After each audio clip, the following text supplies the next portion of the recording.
दोस्तों, ईरान में 5 दिनों से हालात बेकाबू हैं और अब मामला इंटरनेशनल मोड़ ले चुका है। खामेनी सरकार का बड़ा दावा, प्रदर्शन नहीं बल्कि पश्चिमी देशों की साजिश, हथियार एजेंट और तख्ता पलट के आरोपों से माहौल और गर्म।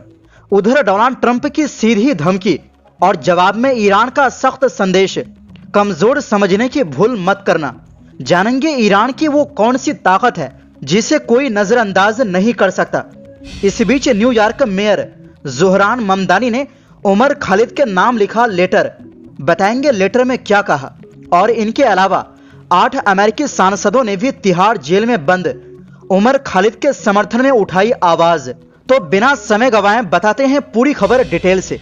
दोस्तों, ईरान में 5 दिन से मचे बवाल को अली खामेनी की सरकार ने पश्चिमी देशों का विरोध बताया है। खामेनी आर्मी से जुड़ी खुफिया एजेंसी ने इसको लेकर कुछ सबूत भी मीडिया के सामने रखे। इनमें बॉर्डर पार से आए हथियार और विद्रोही एजेंट शामिल है। ईरान का कहना है कि पश्चिमी देश आंदोलन की आड़ में इस्लामिक शासन को सत्ता से हटाना चाहते हैं। तस्नीम न्यूज एजेंसी के मुताबिक खामेनी आर्मी ने विरोध प्रदर्शन को हवा देने वाले 7 ऐसे लोगों को पकड़ा है जो अमेरिका और इजरायल के इशारे पर काम कर रहे थे। ईरान का कहना है कि वो किसी भी कीमत पर प्रदर्शन को सफल नहीं होने देंगे।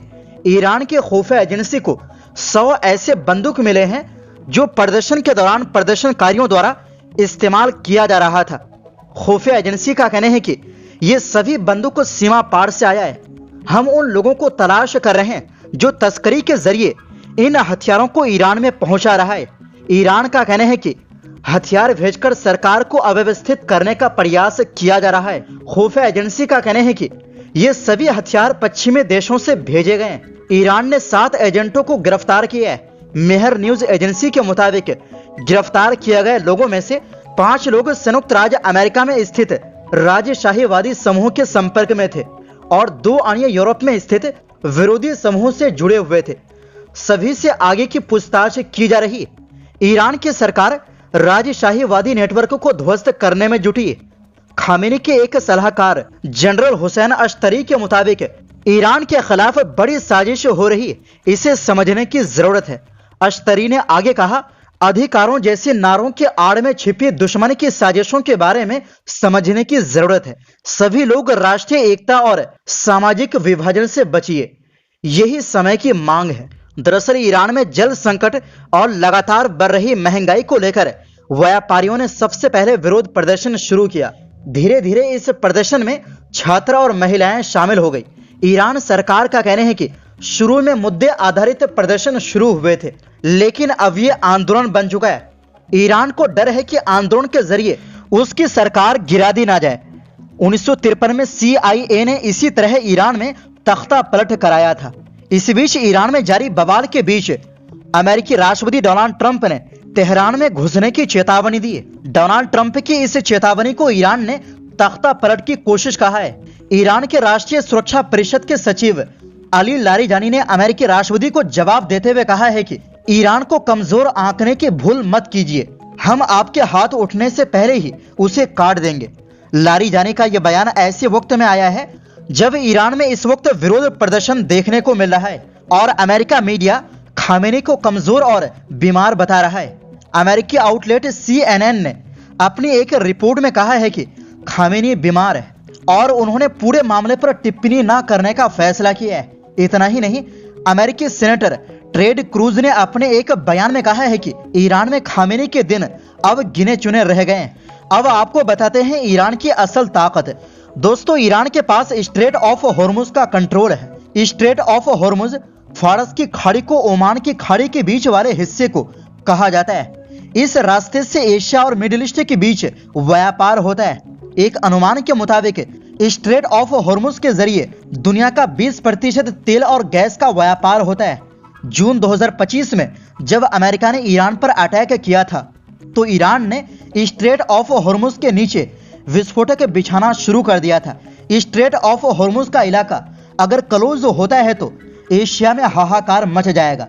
एक वक्त में मिडिल ईस्ट में ईरान, सीरिया जैसे देश रूस और चीन के सहयोगी थे, लेकिन बदले हालात में अब सिर्फ ईरान एकमात्र मुल्क है जो मिडिल ईस्ट में रूस और चीन का सहयोगी है। अमेरिका अगर ईरान में खेल करता है तो रूस और चीन का मिडिल ईस्ट से कंट्रोल खत्म हो जाएगा। विस्तारवाद के मद्देनजर ये दोनों के लिए बड़ा झटका होगा।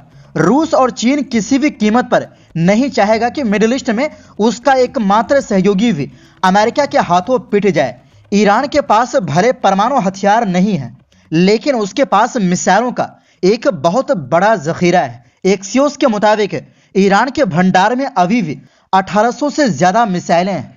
हालांकि कुछ रिपोर्ट में 3000 से भी ज्यादा संख्या बताई जा रही है। इनमें से लगभग 200 मिसाइलें बैलिस्टिक है। इजरायल से जंग के बाद ईरान केमिकल युक्त घातक मिसाइलों का निर्माण कर रहा है। जून 2025 में जब अमेरिका ने ईरान पर अटैक किया था तो उस वक्त ईरान ने तुरंत ही कतर स्थित अमेरिकी बेस पर हमला कर दिया। ईरान के पास उन सभी अमेरिकी ठिकानों की जानकारी है जो मिडिल ईस्ट में स्थित है। जंग की स्थिति में इन ठिकानों को ईरान तुरंत नष्ट कर सकता है। अमेरिका ये भली भांति जानता है, इसलिए अमेरिका ईरान से पंगा लेना नहीं चाहेगा। वहीं दूसरी ओर दोस्तों, न्यूयॉर्क शहर के मेयर जोहरान ममदानी ने तिहाड़ जेल में बंद छात्र एक्टिविस्ट उमर खालिद को हाथ से लिखी एक चिट्ठी भेजी है। जेएनयू के पूर्व छात्र पर यूएपीए कानून के तहत मामला चला है।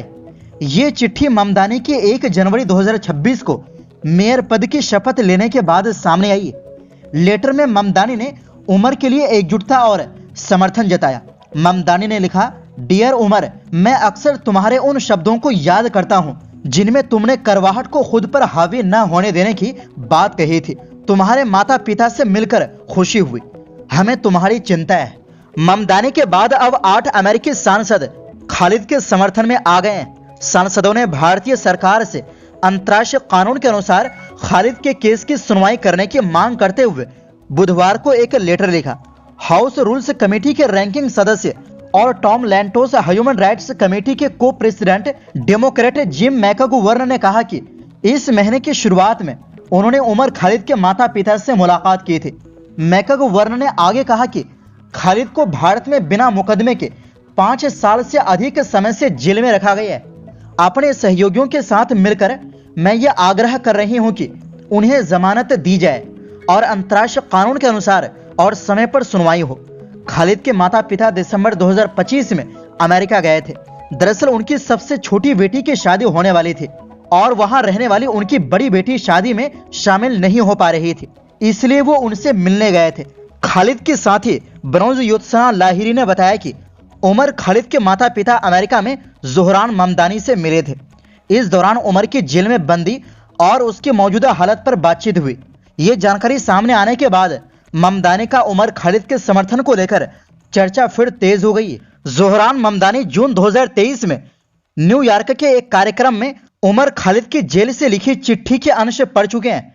उन्होंने कहा था कि उमर को बिना ट्रायल के लंबे समय से जेल में रखा गया है, जो न्याय प्रक्रिया के खिलाफ है।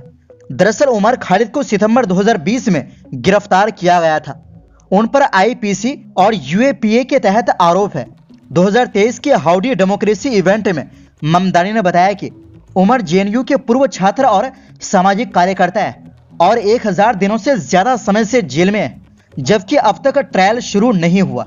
उमर खालिद का मामला फरवरी 2020 के उत्तर पूर्वी दिल्ली दंगों से जुड़ा है, जिसमें 53 लोगों की मौत हुई थी। दिल्ली पुलिस का आरोप है कि दंगे साजिश के तहत भड़काया गया, जबकि उमर खालिद इन आरोपों से इनकार करते रहे और फिलहाल तिहाड़ जेल में बंद है। तो दोस्तों, फिलहाल के लिए इस रिपोर्ट में बस इतना ही।